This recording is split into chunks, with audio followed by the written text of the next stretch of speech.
जय हिंद, नमस्कार। स्वागत है आप सभी का साइको क्लासेस बाय आशीष सर यूट्यूब चैनल पर। दोस्तों, ग्रोथ एंड डेवलपमेंट का ये है हमारा पार्ट 3। अगर आपने पिछली 2 वीडियो नहीं देखे हैं तो चैनल पर जाकर 2 वीडियो देख लीजिए। पार्ट 3 की वीडियो शुरू करने से पहले हम प्रीवियस जो हमारे 2 क्लासेस हो चुके हैं उनके बारे में एक क्विक रिवीजन पढ़ते हैं। तो सबसे पहले अगर हम बात करें, हमने बात पढ़ा है ग्रोथ एंड डेवलपमेंट का मीनिंग ऑफ ग्रोथ पढ़ लिया। उसके बाद हमने मीनिंग ऑफ डेवलपमेंट के बारे में समझा। ग्रोथ एंड डेवलपमेंट के बीच में क्या डिफरेंस है हमने उसके बारे में जाना। हमने ग्रोथ एंड डेवलपमेंट की हमारी कितनी स्टेजेस हैं हमने उसके बारे में जाना। जहां हमने पढ़ा कि डेवलपमेंट की 6 स्टेजेस हैं, जो कि हमारी है इन्फेंसी, सॉरी, फर्स्ट है हमारे प्रीनेटल, सेकंड है हमारी इन्फेंसी, थर्ड है हमारी चाइल्डहुड जिसमें हमने 2 पढ़ी। एक है प्री चाइल्डहुड या फिर अर्ली चाइल्डहुड, दूसरी है हमारी लेटर चाइल्डहुड। उसके बाद हमने एडोलसेंस के बारे में पढ़ा। उसके बारे में हमने अडल्टहुड के बारे में पढ़ा। फिर हमने लास्ट में ओल्ड एज के बारे में पढ़ा। उसके बाद हमने पिछली लास्ट वीडियो में पढ़ा था टाइप्स ऑफ डेवलपमेंट के बारे में, जहां पर हमने टाइप्स पढ़े थे डेवलपमेंट के, जिसमें हमारा mental development, emotional development, motor development, physical development, language development के बारे में हमने पढ़ा था। आज की वीडियो हम शुरू करते हैं। आज का हम पढ़ेंगे कि डेवलपमेंट को प्रभावित करने वाले फैक्टर कौन से हैं, कारक कौन से हैं। देखिए, हमने सब पढ़ लिया। हमने डेवलपमेंट की विशेषता पढ़ ली, हमने डेवलपमेंट कैसे कैसे होता है हमने सब पढ़ा। लेकिन कुछ ऐसे भी तो कारक होते हैं ना जो विकास डेवलपमेंट को प्रभावित करते हैं। जैसे कि हमारा पोषण का होता है, हम जो खाते हैं, खाना खाते हैं, या हमारा पोषण कैसे हुआ होता है, हम उनके बारे में पढ़ेंगे कि वो कैसे प्रभावित करते हैं। वायु, हम किस हवा में रहते हैं। देखिए, अगर हम स्वच्छ हवा में रहेंगे तो हमारे शरीर में जो हम इनटेक करते हैं हवा, उसके थ्रू हमारे शरीर में फायदा होगा। लेकिन अगर हम खराब हवा में, पोल्यूटेड हवा में रहेंगे तो फायदा नहीं होगा। वातावरण का बहुत प्रभाव पड़ता है कि हमारे आसपास का वातावरण कैसा है, हमारे आसपास कैसे लोग रहते हैं, अच्छे लोग रहते हैं, बुरे लोग रहते हैं।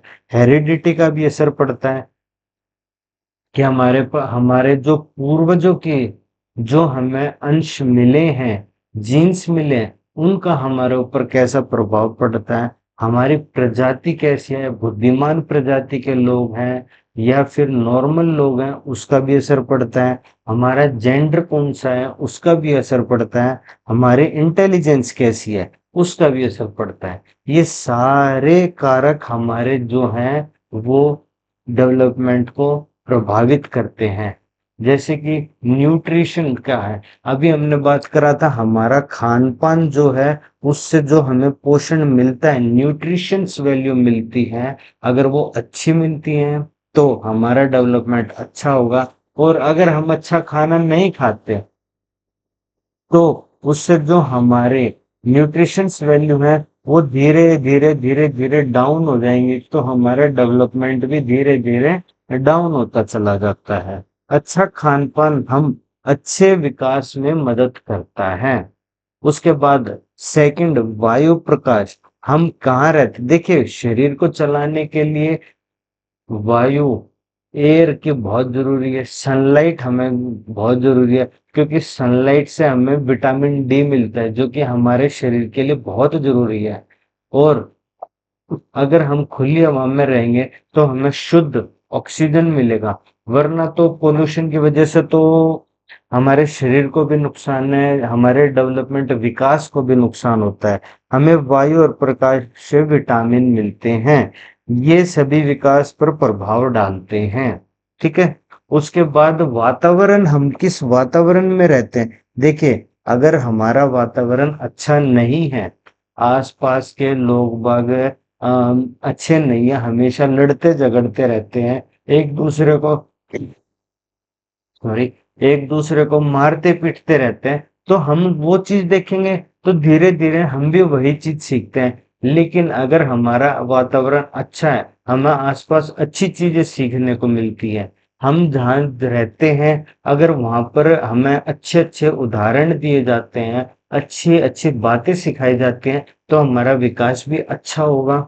इसीलिए हम किस वातावरण में रहते हैं उसका भी प्रभाव बच्चे पर पड़ता है। अभी हमने बात करी सकारात्मक भाव वातावरण बच्चे को सकारात्मक देता है, नकारात्मक वातावरण बच्चे के विकास पर नकारात्मक प्रभाव डालता है।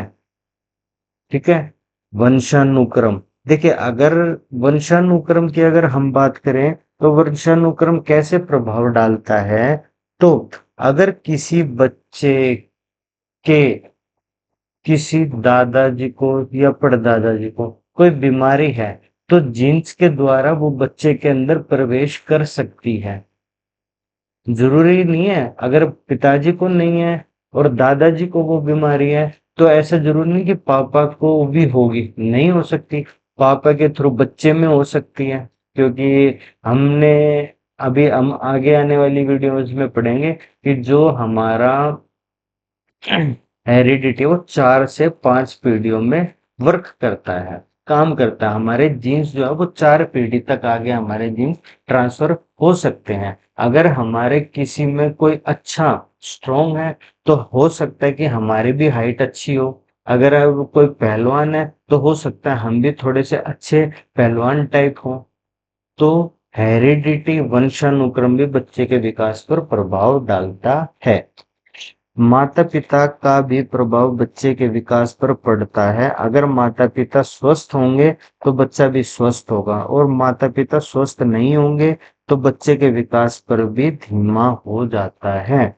इन सब का भी असर बच्चे के विकास पर पड़ता है। देखिए अभी मैंने बात की, अगर किसी के माता-पिता की हाइट लंबी है तो मोस्ट प्रोबेबली चांस है कि बच्चे की हाइट भी लंबी होगी। उसके बाद हम बात करते हैं प्रजाति की, यानी कि स्पीशीज की।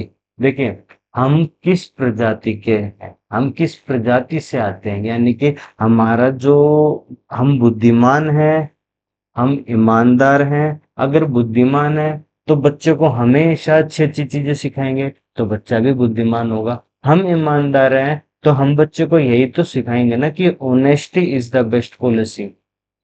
तो बच्चे का विकास भी अच्छा और सकारात्मक होगा, यानी कि हमारी जो प्रजाति है उसका भी असर बच्चे के विकास पर पड़ता है।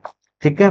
उसके बाद अगर हम बात करें कि जेंडर, लड़की का विकास अलग तरीके से होता है, लड़के का विकास अलग तरीके से होता है। हम दोनों के विकास को आपस में नहीं माप सकते, इसीलिए जेंडर का भी असर विकास पर पड़ता है।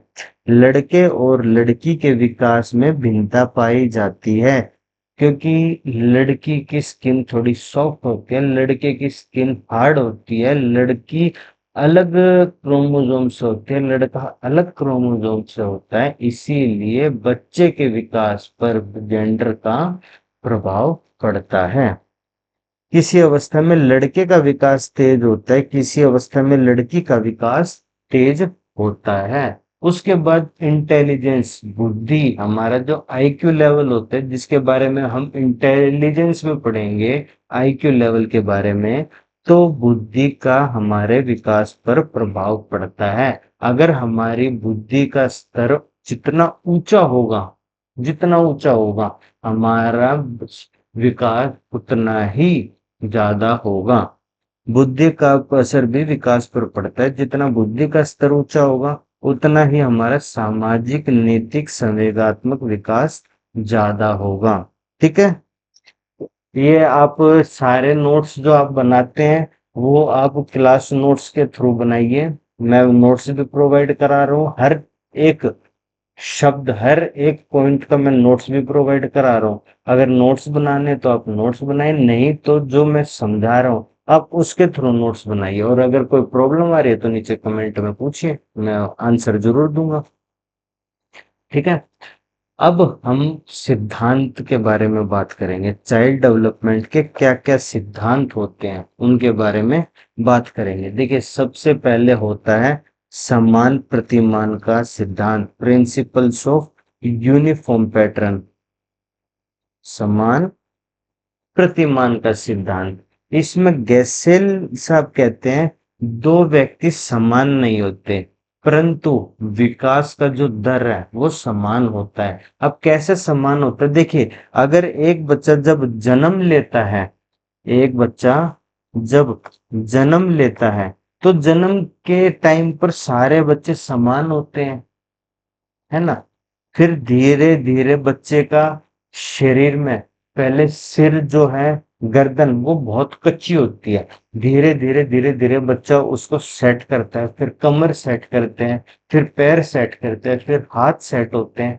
तो विकास का जो दर है यानी कि क्रम, वो तो समान है, उसमें तो कोई छेड़छाड़ नहीं है। लेकिन बच्चे अलग अलग हैं, लेकिन विकास का क्रम समान है। उदाहरण, बच्चे में खेलना, भागना, उठना, चलना ये सब समान होते हैं। सारे बच्चे एक तरीके से भागते हैं, सारे बच्चे एक तरीके से सोते हैं, ठीक है। उसके बाद विकास की दिशा का सिद्धांत, ये हमारा पॉइंट 2 है। हमारा विकास हमेशा सिर से पैर की ओर चलता है, यानी कि जो विकास की दिशा, जो विकास की डायरेक्शन होती है, उसका असर हमारे विकास पर पड़ता है। डायरेक्शन, देखिए विकास हमेशा दो डायरेक्शन में चलता है। जैसे ये मान लीजिए एक नन्हा सा बच्चा है, आप एडजस्ट कर लीजिएगा, राइटिंग आईपैड से बेटा थोड़ी सी ऐसी ही आती है।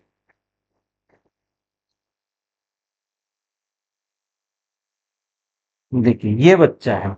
अब विकास की जो दिशा होती है वो कैसे होती है, या तो विकास हमेशा ऊपर से नीचे की ओर चलता है, या तो विकास हमेशा ऐसे चलता है, या विकास हमेशा अंदर से बाहर की ओर चलता है। कभी भी उल्टा नहीं होता, क्योंकि बच्चा कभी भी आप देखना, हमेशा बच्चा सबसे पहले सिर को मजबूत करता है अपने, उसके बाद अपनी कमर को मजबूत करता है, उसके बाद अपने पैरों को मजबूत करता है ना। फिर बच्चा अपने हाथों को मजबूत करता है, शोल्डर्स को, उसके बाद कोहनी को मजबूत करता है, फिर हाथ को, हथेली को, फिर उंगलियों को मजबूत करता है।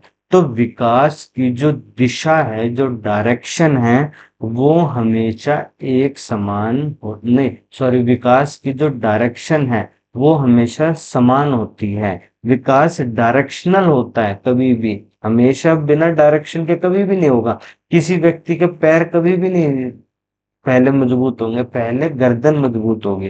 तो इसका जो हमारा विकास सिर से पैर की ओर चलता है, जो हमारा विकास सिर से पैर की ओर चलता है, उसको मस्तिष्कोद्मुखी कहते हैं, सेफलोक्यूडल कहते हैं। और जो विकास हमारा अंदर से बाहर की ओर चलता है, यानी कि छाती से हमारा बाहर की ओर चलता है, उसको हम दूराभिमुखी कहते हैं, प्रोक्सिमोडिसल कहते हैं। अंदर से बाहर की ओर चलने वाले विकास को दूराभिमुखी कहते हैं। देखिए मस्तिष्कोद्मुखी यानी कि मस्तक से शुरू होकर पैरों तक, दूराभिमुखी यानी कि मध्य से शुरू होकर दूर तक हमारा विकास होता है, ठीक है। उसके बाद अगर हम आगे बात करें तो ये देखिए यहाँ पर एक डायग्राम के थ्रू मैंने आपको समझाया हुआ है। देखिए ऊपर से नीचे चलने वाला विकास हमारा मस्तिष्कोद्मुखी कहलाता है, और मध्य से बाहर की चलने वाला विकास हमारा दूराभिमुखी कहलाता है, ठीक है। चलिए आगे चलते हैं। भिन्नता का सिद्धांत, प्रिंसिपल्स ऑफ डिसमेलरिटी। विकास की अलग अलग अवस्था में विकास की गति भी अलग अलग होती है, कभी ये तेज होती है, कभी ये धीमी होती है। बच्चा जब 0 to 2 years का होता है तो उसका विकास उस समय सबसे तेज होता है, लेकिन जब बच्चा 40 45 प्लस कर जाता है तो विकास की गति जो है वो धीमी हो जाती है, ऐसे धीमी हो जाती है, लेकिन विकास तभी भी होता है। इसीलिए कहते हैं कि विकास डेवलपमेंट जो है वो वॉर्म टू टर्म होता है, गर्भाधान से लेकर कब्र तक होता है। बस इसकी स्पीड कभी तेज कभी धीमी होती है, बाकी होता हमारा हमेशा है। निरंतरता का सिद्धांत, कॉन्टिन्यूटी, विकास कभी न रुकने वाली प्रक्रिया है। अभी मैंने बताया वॉर्म टू टर्म बराबर विकास कभी न रुकने वाली प्रक्रिया, ये जीवन भर चलती है, बस कभी स्पीड तेज कभी स्पीड स्लो। सामान्य से विशिष्ट की ओर चलता है हमेशा, कभी भी विशिष्ट से सामान्य की ओर नहीं चलता, हमेशा सामान्य से विशिष्ट की ओर चलता है। कैसे सामान्य से विशिष्ट की ओर चलता है? देखिए बच्चा क्या करता है, पहले ना ऐसे बोतल पकड़ना सीखता है, ऐसे ऐसे ऐसे ऐसे बोतल पकड़ता है, लेकिन धीरे धीरे बच्चा हाथ का कंट्रोल पाता है और बच्चा ऐसे बोतल को उठा लेता है। तो हमेशा डेवलपमेंट जो है वो सामान्य से विशिष्ट की ओर चलता है। हमारा विकास हमेशा सामान्य से विशिष्ट की ओर चलता है। जैसे छोटे बच्चे पूरे हाथ से सामान पकड़ते हैं, फिर कुछ दिनों बाद वे अपनी उंगली का इस्तेमाल करना सीख जाते हैं। ठीक है, उसके बाद हम बात करते हैं पूर्वानुमान। हम विकास का पूर्वानुमान लगा सकते हैं, कैसे लगा सकते हैं? देखिए विकास, अब हम एक बच्चे की हरकत देख के हम ये कह सकते हैं कि ये बच्चा जो है बड़ा होकर ऐसा बनने की कोशिश करेगा, ये बच्चा बड़ा होकर ऐसा बनेगा। हम पहले ही उसकी भविष्यवाणी कर देते हैं। तो जो भविष्यवाणी हम किसी बच्चे की कर देते हैं कि ये बड़ा होने के बाद ये कैसा होगा या क्या करेगा, वो हमारा पूर्वानुमान का विकास होता है। प्रिंसिपल ऑफ प्रिडिक्टेबिलिटी, विकास पूर्वानुमान होता है क्योंकि हम पहले ही देखकर बता सकते हैं कि विकास किस दिशा में जाएगा। एकीकरण का सिद्धांत, प्रिंसिपल ऑफ यूनिटरी प्रोसेस, ठीक है। एकीकरण पाया जाता है, यानी कि कैसे? बच्चे में एकीकरण पाया जाता है। जब किसी काम को हाथ और पैर दोनों की सहायता से करते हैं तो वो काम अच्छा और तेज होता है। अब मेरे को पीछे आप देख रहे होंगे स्विच बोर्ड लगा हुआ पीछे, अगर मेरे को यहाँ से स्विच ऑन करना है तो पॉसिबल नहीं है, लेकिन हाथ के साथ साथ अगर मैं अपने पैरों का भी इस्तेमाल करूं, अगर अपने पैरों की मदद लेता हूं तो काम जल्दी भी होगा, तेज भी होगा और अच्छा भी होगा। इसीलिए कहा जाता है कि जो विकास है उसमें हमेशा एकीकरण होता है। मानसिक विकास के साथ साथ संवेगात्मक विकास भी होता है, इसीलिए फिर मानसिक विकास भी अच्छा होगा, संवेगात्मक विकास भी अच्छा होगा। ठीक है, उसके बाद व्यक्तिगत विभिन्नता का सिद्धांत। देखिए ये एक टॉपिक भी है, व्यक्तिगत विभिन्नता, जो हम ग्रोथ एंड डेवलपमेंट के बाद इसको पढ़ेंगे, इंडिविजुअल डिफरेंसेस को। बाकी यहाँ पर एक छोटा सा हम पॉइंट समझ लेते हैं कि इंडिविजुअल डिफरेंसेस कैसे डेवलपमेंट में हम जोड़ते हैं। देखिए हर बच्चा दूसरे बच्चे से अलग है, अगर दो जुड़वा बच्चे भी हैं तो वो भी एक दूसरे से अलग हैं, दोनों एक दूसरे के साथ साथ बराबर नहीं है, कुछ ना कुछ अलग दोनों बच्चे होते हैं। इसीलिए इसीलिए हम कहते हैं कि हर बच्चा दूसरे बच्चे से अलग है, इंडिविजुअल डिफरेंस यहीं आता है। और हमें हर बच्चे के अकॉर्डिंग अपने जो लेसन्स होते हैं स्कूल में या घर में जो व्यवहार होता है, माता पिता के जो संस्कार, हर बच्चे के अकॉर्डिंग अलग अलग होता है। अब कोई बच्चा किसी बात को जल्दी पकड़ लेता है, कोई बच्चा किसी बात को थोड़ा लेट पकड़ता है। तो इसीलिए इंडिविजुअल डिफरेंसेस जो है उसके अकॉर्डिंग डेवलपमेंट चलता है। ठीक है, बच्चे का विकास व्यक्तिगत विभिन्नता के अनुसार चलता है, किसी में गति तेज और किसी में गति धीमी होती है। मेरे में किसी चीज की डेवलपमेंट फास्ट हुआ हो, मेरे में कोई डेवलपमेंट स्लो हुआ हो, आपके में कोई डेवलपमेंट फास्ट हुआ हो, तो सेम तो नहीं है तो अलग अलग। अगर मेरा कोई जुड़वा भाई भी होता, तो अगर उसका डेवलपमेंट होता, तो ऐसे जरूरी है जो जो मेरा हुआ वो उसका हुआ है? नहीं, उसका अलग तरीके से होता, मेरा अलग तरीके से होता। इसीलिए डेवलपमेंट जो है इंडिविजुअल डिफरेंसेस के अकॉर्डिंग भी चलता है, व्यक्तिगत विभिन्नता के अकॉर्डिंग भी विकास होता है। उसके बाद वर्तानुकाल यानी कि स्पाइरल। देखिए, विकास कभी भी सीधा नहीं चलता, विकास हमेशा ऐसे ऐसे ऐसे ऐसे चलता है।